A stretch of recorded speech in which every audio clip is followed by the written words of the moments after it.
There's nothing more cool than being hugged by someone you like. But if someone tries to touch you in a place or in a way that makes you feel uncomfortable, that's no good.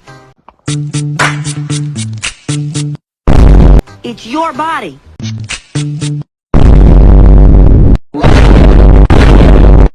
one has the right to touch you if you don't want them to. What do? First, you say no.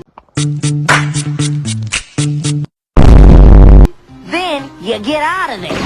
Most important, you gotta tell someone you trust, like your parents, your teacher,